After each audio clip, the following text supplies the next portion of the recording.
Today we're doing something we have never done before, and that is answering your questions.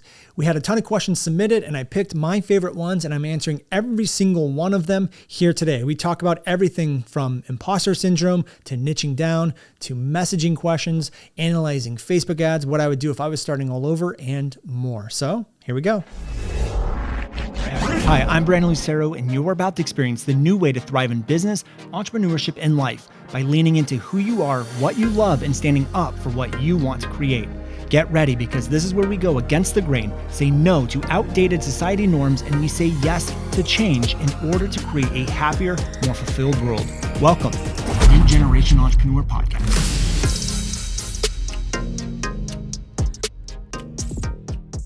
Hello and welcome back to another episode of the New Generation Entrepreneur Podcast. Today, we're doing something a little bit different.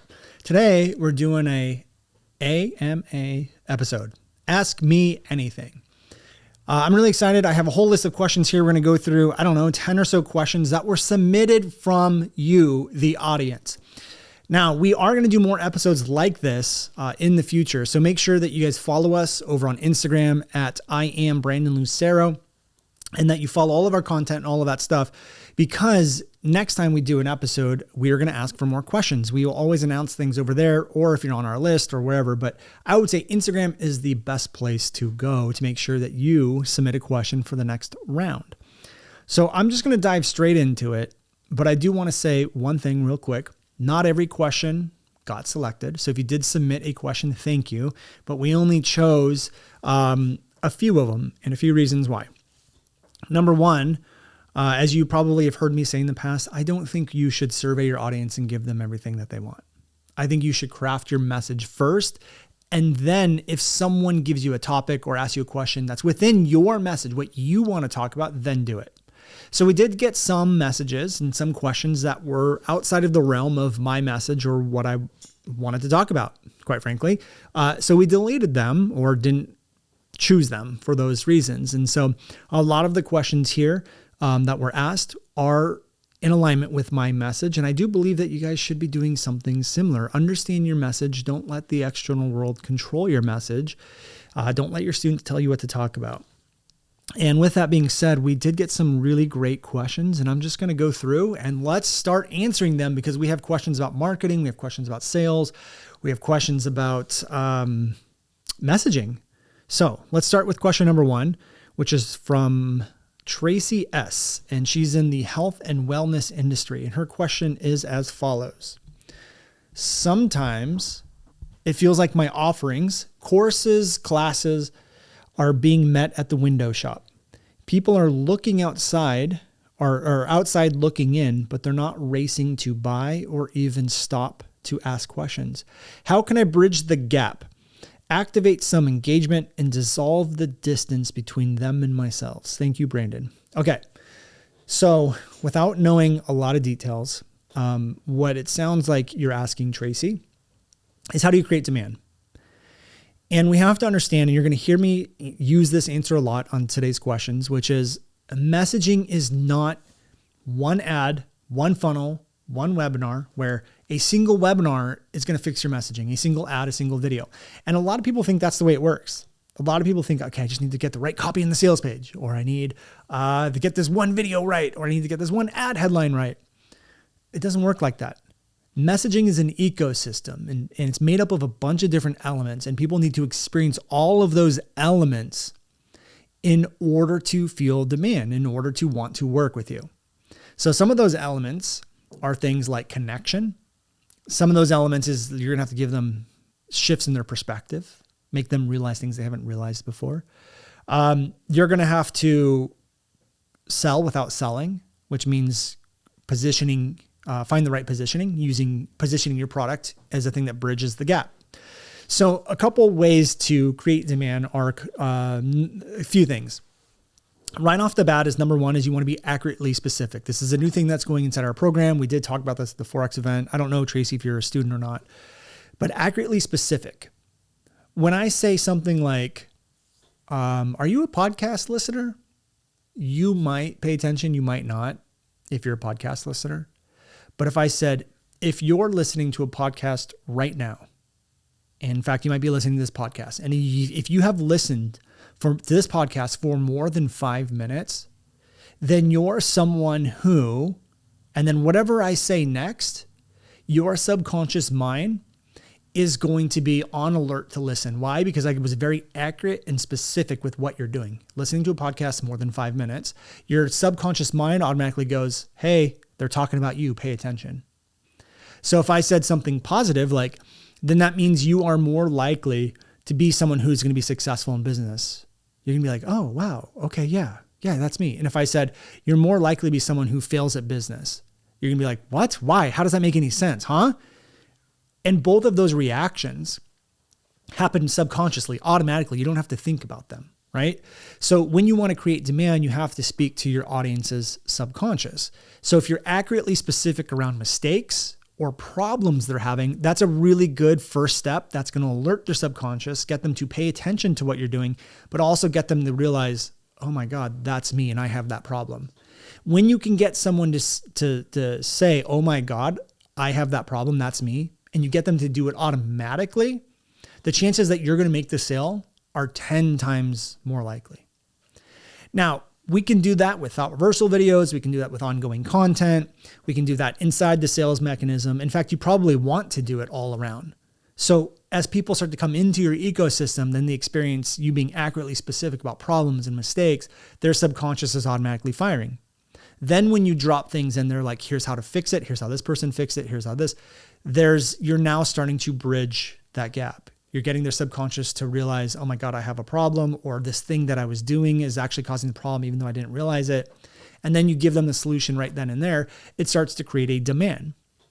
So when you start to give them the solution, you're obviously not going to give them all of it. You can't. So that's what your program's for. But you give them bits and you give them pieces. You actually help them. You serve them. But you let them know that there's more inside the program. That's a very simple way to start to create demand. But most people stay generalized. And Tracy, I'm willing to bet you're probably focusing a lot on education, how-to videos, or very generalized in the way you communicate to your audience and not getting very specific on certain things. So let's move on to the next one. Paula Rogers, who's a weight loss coach, said, I just signed up my first client and don't have any testimonials or results to show. How do I build trust and credibility to get more clients and collect some proof that my approach works? Seems like a vicious cycle. Well, Paula, I'll make it very simple. Go do what you do for people, even if you have to do it for free. So when I first got started, I was in the same boat. And so what I did is I contacted all the people that I knew that owned businesses and offered to do their stuff for free. Free video with a ranking. And so I did it for free. Social proof right then and there. I worked for free to go get the social proof.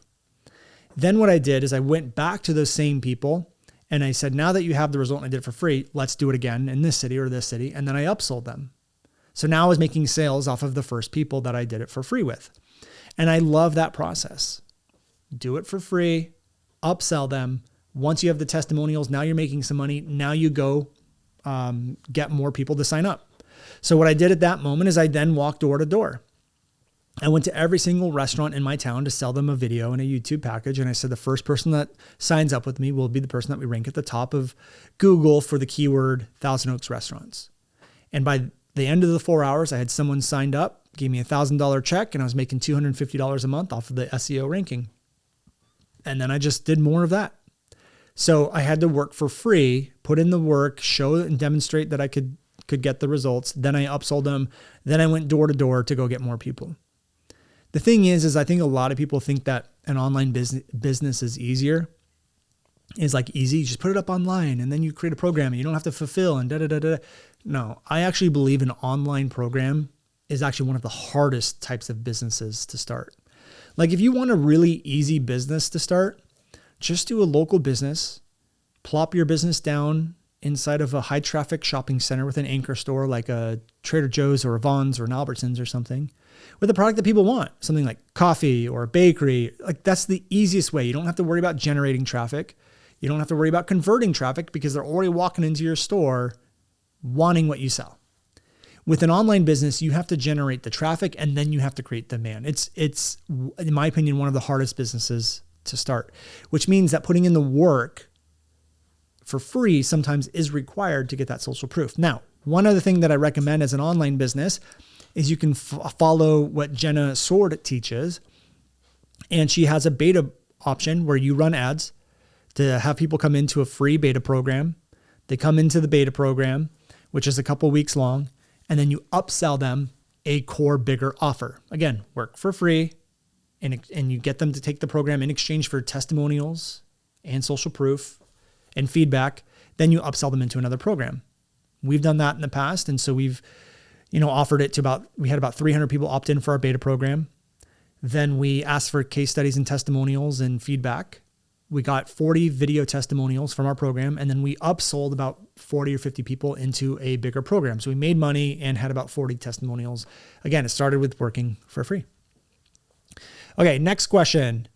Well, let me go back to the other one. When you do betas, let me put it this way.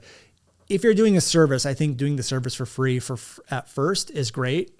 If you're going to be doing a course or a program, I think offering a free beta in exchange for testimonials is a great way to do it, and then upsell them into something else. 2 ways to do it. Next question is from Jade, who is a holistic health coach. What is your best tip to combat imposter syndrome? Okay, well, imposter syndrome is a big topic.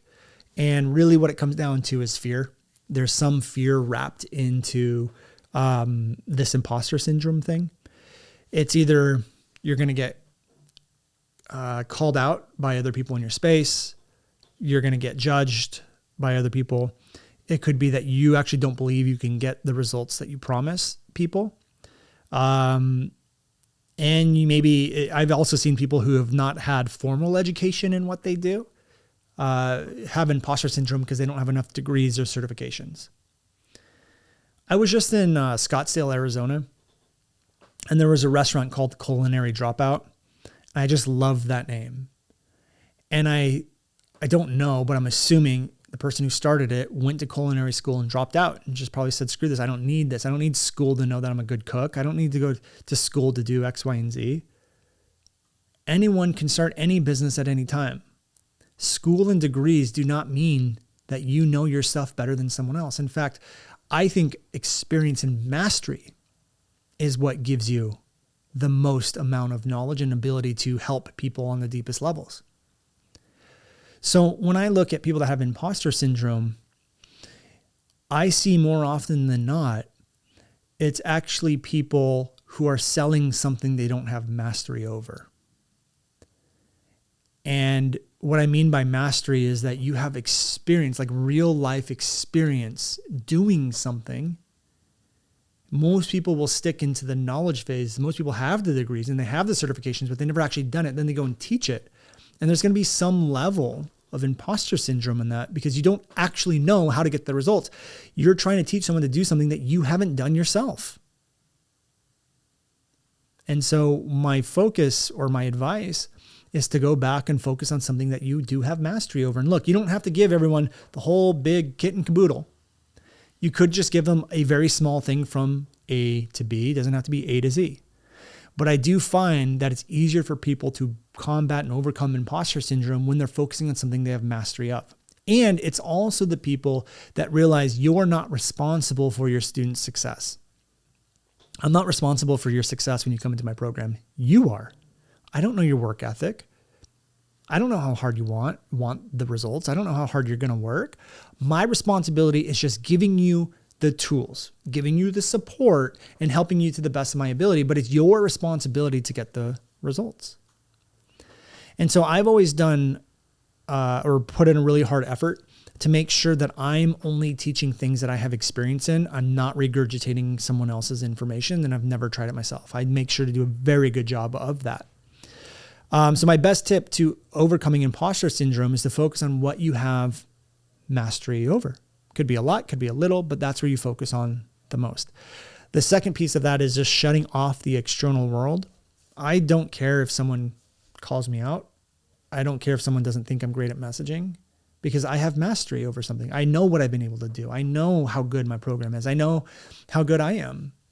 And I know that this is what I want to do. I'm in charge of that, not it's someone else. So I focus on those two things. So Again, I think I can do a whole episode on how to combat imposter syndrome, but the short answer is those two things. Next question is from Denise, who helps dog owners. She said, I'm not sure if this is suitable for the podcast, but I did launch my online course 3 times in 2021. Facebook ads converted well. I had about 450 to 700 opt-ins. Cost was about $2 a lead. I had about 14% of the people who opted in show up live. And I had 4 people ended up buying. The full price was $1,000. And suggestions, I used thought reversal, and I talked about the course during the live training, etc. Okay. So Denise, because you're in the mentorship program, I already did answer this, but I'm going to answer this for everyone else on the podcast as well. So Denise spent, I believe it was like $1,400 on ads. So $2 a lead, 700 opt-ins, $1,400, let's call it. And she had 4 sales at $1,000. So that's $4,000. So you spent $1,400 and made $4,000, and you're asking what you can do differently next time. I would say spend more money, because you spent $1,400 and you made $4,000. And I know sometimes it's easy to get into these expectations of, I want all of these sales and I want this many people to convert and yada, yada, yada. But let's look at your ad spend. You spent 14 and you made 4. That's like 4 times ad spend. And I might be messing up the numbers a little bit, but that's 4 times ad spend. Anytime you're doing 2 times ad spend, that's great. Spend more money. Now, when you go into higher ticket, you're going to make less sales. Your conversion rate from opt-in to sell is going to go down. If you would have sold a $97 product, you would have made a lot more sales, but you may have made less money. I don't know. This is why offer is so important. You have to look at your offer and your business model and see how that fits and how it works. So Denise, like maybe if you wanted to make more money, you could have the business model be a lower ticket item. Maybe it's 97 or 197. And then you upsell them into the higher ticket program. And you make more sales on the front end, and then you make more money on the back end. So the advice I gave you was maybe consider a lower ticket item in the beginning and then upsell all of those people. Because if you, let's just call it, $47 a month, maybe you would have made like 75 sales or 50 sales. And then after they experience that, you could offer a mastermind to them, and you could have, gotten 6 people to upgrade into the $1,000 after you built some rapport with them. So there's ways that you could have made more money, but at the end of the day, that was a successful launch. So remember to look at the numbers on ad spend and things like that before determining whether or not it was a success or wasn't, because that was a success. Okay, next question. Anna, she helps with lead generation. She says, I'm a solo entrepreneur. How has the pandemic economy changed the way I should market in my business? Well, I would say every business is different. Some industries were hit harder than others. So I don't know specifically for you which one is how you need to focus. But I would say the pandemic has created a lot of opportunities for people. And I do think that now is more than ever, it's really important to separate yourself into your own field, get very accurately specific on what it is you do, speak to people's subconscious, but understand how to use messaging to position yourself in your own field. I also think it's a great opportunity to operate from compassion when other people aren't, because that alone will separate you, but might give people comfort that they need during these hard times that they might be going through. So again, that's depending on your business, Anna. I don't know specifically what your business is, but every business should operate a little bit differently during this pandemic. For me specifically, what I'm focusing on in this pandemic, how we're shifting things a little bit differently, it's just leaning more into the opportunity that is in front of people now because of the pandemic. Whereas before, people didn't know about Zoom and education and online businesses. I think people now are having to make their own money. So we're leaning a little bit more into that messaging specifically inside of our business. Next question is from Leah, and she says, I have 2 businesses, a corporate training and development consultancy established 17 years ago, and a new coaching program to help entrepreneurs get over mental overwhelm and approach their business and life with confidence, focus, and energy. Question is, I really enjoyed being on your BBD program, and your podcasts are great. I hardly see advice to persons who have more than one business, so my question is related to that. I have an established brand for one audience, large businesses, and I'm also launching a new business for another audience, entrepreneurs. I do coaching and training for both. How can I best manage both businesses but not confuse my previous and new audience? Here's the thing. You run two businesses. They shouldn't be advertising the same things to multiple people. So if you have one business that is for corporate training development that's been around for 17 years and you're starting a new one, then you start a completely new brand. Here's how I would do it if I were you. Number one, I would streamline my first business. That means I'm not running it anymore. I'm not in the day-to-day. It doesn't even sound like it's a personal brand. So you bring in someone to run it. That means you need to create a philosophy around what you do. You need to create a curriculum around what you do. You need to create a vision. Then you hire someone to run that company based off of your material, your IP, your philosophy, your curriculum, all of that stuff. They run it. They run the sales. They run the whatever. You just get a paycheck from it. You're in that business as minimal as possible. Then once that machine is set up, so you have that business running as a machine, then you move into the new business. And that is a new brand, new messaging, new product, new audience. If it were me, I would not be advertising both underneath the same brand. I also would never start a second business until my first one was as streamlined as possible. That starts going into less efforts in multiple places. And I am a big believer in doing one thing and doing it really well and then streamlining it and then adding something else in. So that would be my advice, is to streamline the first one and then move into the second one. Or if you don't want to do the first one anymore, then just stop doing it and you move into the second one. I'm also a big believer in just doing what you feel like you should be doing, what your purpose is, what your dharma is. Okay, next one. Sean works on wedding films. How do you identify a niche in a market? Any market exists large enough about that niche to create copy and offers that are irresistible. Let me reread that. How do you identify a niche inside of a market that already exists and learn enough about that niche to create copies and offers that are irresistible? I want to find clients with bigger budgets and share my love for personal growth and are proactive in understanding their emotional triggers to constantly deepen their relationships. Okay. I don't really know what you do, Sean. So I can't give a very specific answer because I don't know what your product is or who you're selling to. But I don't like this idea of people having to identify a niche. I don't think people need to. I think you need to know what it is you do. Just very simply, what is the problem that you're solving for people? And how do you want to solve it? And who do you want to work with? Once you know those three things, that's all you talk about inside your messaging. You talk about what you want to talk about. You talk about the offer that you want to talk about. You incorporate your values and you just speak to who you want to attract. And you know what happens? You attract those people. For example, if I wanted to attract parents that are entrepreneurs, then I should be talking about parents and parenting and entrepreneurship and business. You know who's going to pay attention to that? Entrepreneurs and parents. If you want to attract weight loss, or you're a weight loss coach and you want to attract people that want to lose weight, but also have money, you know what you start talking about?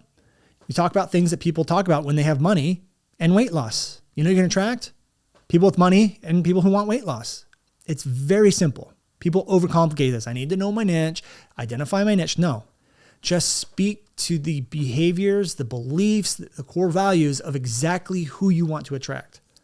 For me, I tend to attract spiritual entrepreneurs, not always, but there tends to be a little bit more spiritual or mindful, I guess is a better word, mindful and conscious people that are also entrepreneurs, people that want to better themselves, but are also entrepreneurs that also tend to want help in messaging.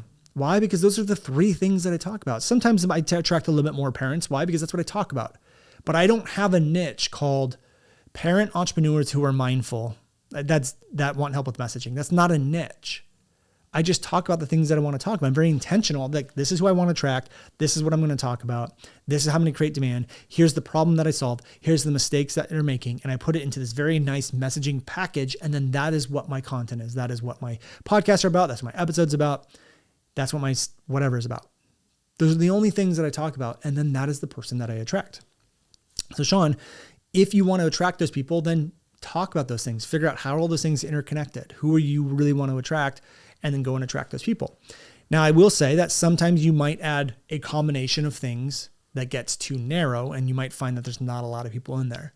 For example, if I wanted to attract people that were mindful, parents, entrepreneurs, needed help with messaging, and also lived in California, and I talk about all those things, well, that's going to be not a huge amount of people. So I might want to like maybe axe the California thing, or I might want to axe the parent thing, or I might want to axe whatever, just to give me a larger pool of people.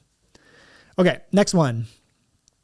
Is it Janelle M? I think that's how you pronounce it. Offers digital marketing to restaurant owners. How do I create a thought reversal video, especially for restaurant owners to grab their attention? Very simple. What's the one mistake they are all making that they think is normal or will bring them success? And you do a thought reversal on that. That's it. So if you're offering restaurant owners help, I'm going to ask you, what is the one thing they're doing right now that they think is bringing them the result, but is actually causing the problem? Then that becomes your thought reversal topic and title. That's it. Just figure out their problems, figure out the things that they think are normal, figure out their beliefs, and you thought reversal those. Next question from Teresa P. Coaching small businesses and owners and service professionals. Brandon, I have my messaging out there, but I'm struggling to figure out how I can help my audience. I do believe in something you say, but I'm not connecting that belief to an offer. How can I help solve a problem? Am I missing an important link? Yeah, so I do... I have my messaging out there, but I'm struggling to figure out how I can help my audience. Okay, Teresa, before you start a business, you need to know how you're going to help your audience. What is the problem you solve? That should be the very first thing you do before you start a business. You need to know what you do, what problem you solve for people, how you solve it, and you need to know like what mistakes they're making. You can't start a business unless you're solving a problem for someone. So if you started the business without understanding what problem you solve, you got to go back to square one. So I would say that is the important link that you're missing, is you just don't know. It doesn't sound like you know how to solve someone's problem. So look at what I always say is look at things you've overcome in your life. Are there problems that you've solved yourself that you've been through? Is there a transformation you've gone through yourself? Can you replicate that or help people go through it themselves? Then there you go. We don't have the name for this person, but they are a professional organizer and interior design consultant. When I try to engage clients, is it best to ask questions like, are you feeling overwhelmed? No, it's not. Because that's very generalized. Everything with messaging needs to be specific. Get very specific. Get so specific that when people hear it, their subconscious automatically goes, they are talking about you. So instead of saying, are you overwhelmed? I would say things like, do you have clothes that have been in piles in your closet for more than 6 months? Have you told yourself you need to get things organized more than 3 times in the past 30 days? Those are all very specific things that cause the subconscious to go, yeah, they're talking about you. So she's saying, or this person's saying, I'm finding it hard in my message to know what's right, engaging people with positivity and benefits of how I can help them, or relating to how they may be feeling and how I can change that. Okay. So the second part of that question, remember, messaging is an ecosystem. It doesn't happen because of one video, one ad, one whatever. You need to have elements of all of those. Talk about your personal beliefs. Talk about what you stand for. Talk about your values. Talk about their problems. Talk about the mistakes they're making. Within all of that, be specific. Again, messaging is a bunch of elements coming together that create some kind of effect. So people need to experience you multiple times to get the full effect of your messaging. So that's how you manage it. You get very specific. You incorporate all these different elements together throughout multiple pieces of content and multiple funnels. Okay, 4 more questions to go. Mindy is a LinkedIn sales and marketing coach. How do you go about creating a cohesive, practical messaging blueprint for your business? I find that I have learned a lot from various people, but I'm having a tough time turning all that knowledge into a living, breathing document I can use for my business. Well, not to sound too salesy, but you get into our program because that's where we do it all. If you have messaging problems, that's what we do is we break down all of those elements for you, help you identify them, show you how to put them together, and then how to deploy all of it, and then how to communicate all of it. So part of the problem that are out there is there's so many courses, so many experts, so many people. So one of the things that I've done is listen to 1 or 2 mentors. If I need help with business and team, I usually will go to James Wedmore. If I need help with my mindset and perspective, I usually go to Jim Thornton. If I need help with something else, I usually have 1 or 2 people that I go to. If I wanted help with messaging, I wouldn't go to 4 or 5 different messaging experts because they're all going to have different philosophies. I would go to the person that I trust the most, that I align with the most, who I think understands it on the deepest level possible. And that's the only person I go to. Because every coach and every person, they're going to have different values. They're going to have different beliefs. They're also going to have different levels of awareness of what they do. And when you start mixing and matching people with different values and beliefs and levels of awareness, it is very hard to put a whole thing together. If you're going to get a mentor for something, then you go to that one mentor. Next question. When you're working full-time and building your business, how do you decide what things to work on that will create revenue?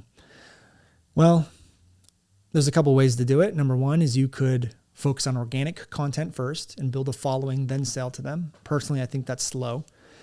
But what I would do is I would actually just focus on selling a beta program. I'd figure out what I want to do, what it does for people, figure out some quick messaging on it, some mistakes that people are making that this program will solve. I would create an ad. I would get people to opt in to a free program in exchange for videos and testimonials. Again, this is a Jenna Sort process. She created this process. And I would do my beta program for free for like 2 weeks. And then I would upsell people into the program and then I would build it out with them.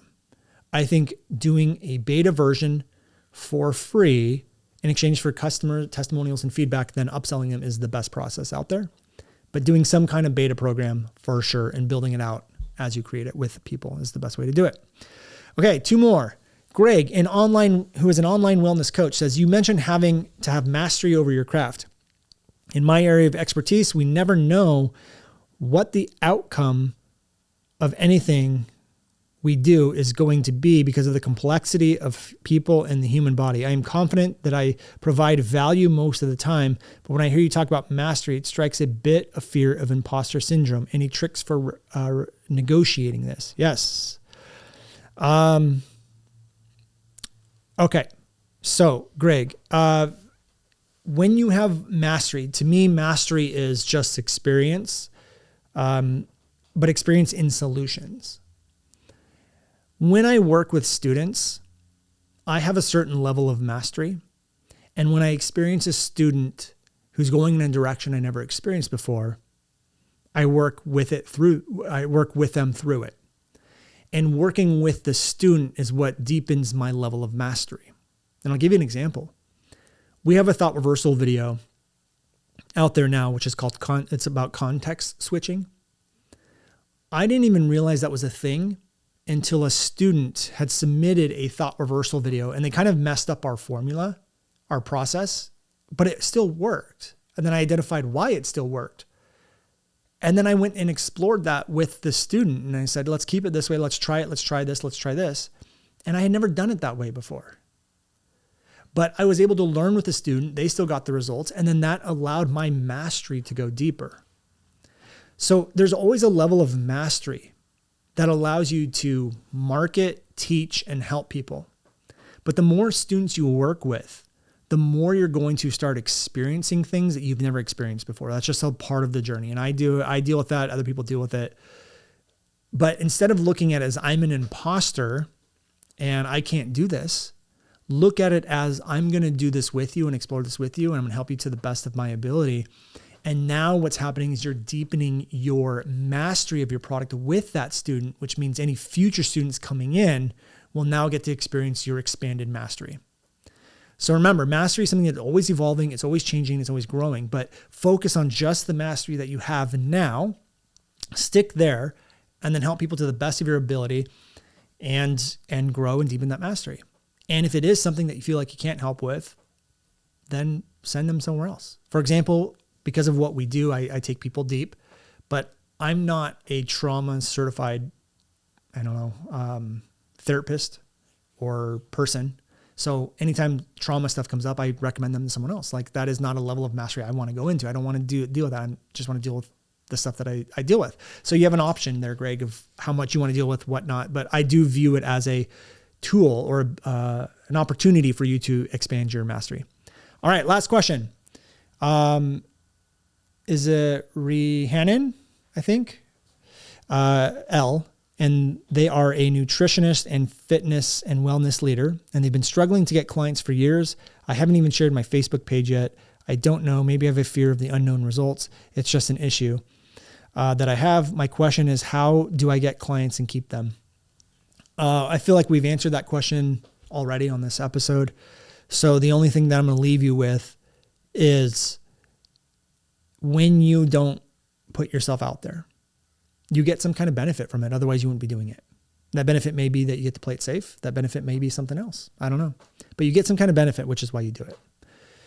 And in most cases, most people that I worked with, the reason why they're not putting themselves out there is because they either have a fear of the results, meaning that if they become a millionaire or they become successful, it literally will shift their identity. They may be afraid of what other people are going to think. They may be afraid of the responsibility that comes along with that. And in other cases, they're just afraid of if they fail. And if you fail, that means you don't get the results. But do you know what you get by waiting and procrastinating? You don't get the results. You get the same results as failing. So you could look at it as you're failing right now by not putting things out there because the results are exactly the same. Might be a little harsh, but that could be a way to look at it. So my advice to you is that if you have a fear of the success, those are things for you to explore. That's inner work that you're going to have to do and figure out what those issues are. Could be trauma involved. I don't know. If you're afraid of failing, just know by waiting and not putting things out there, you still have the same results as if you would have failed. And it's your choice of how long do you want to wait. We all have a certain amount of time on this planet. It's limited. Every day you live is one day less that you have. For me personally, I would rather just live my entire life and live every day of it. The number one regret that people say on their deathbed is they wish they would have taken more chances. They wish they would have loved more. They wish they would have taken more time to be with their family and their loved ones. But most of them always regret not going for it and living in the what if. To me, that's the ultimate thing I want to avoid. So that's it for today, guys. If you have any more questions that you do want to submit, make sure you do follow us on Instagram over at I am Brandon Lucero. We will answer them on another episode sometime in the near future. So follow us over there. And if you have not yet left us a review, please leave us a positive review. Let me know how much you like this episode or the show and what you like about it. And I'd be so grateful. So take care, everyone. We'll see you on the next episode. Hey guys, thank you so much for checking out another episode of the New Generation Entrepreneur Podcast. If you enjoyed this episode, go below, hit the subscribe button, and make sure you click on that bell icon and get notified every time we drop a new episode. Now, if you're looking for the show notes, we have them linked underneath this video, as well as our social media handles and some links to free training and offers that we drop from time to time to help you guys even further. So go check those out if you're interested, and thank you so much for tuning in to the New Generation Entrepreneur Podcast.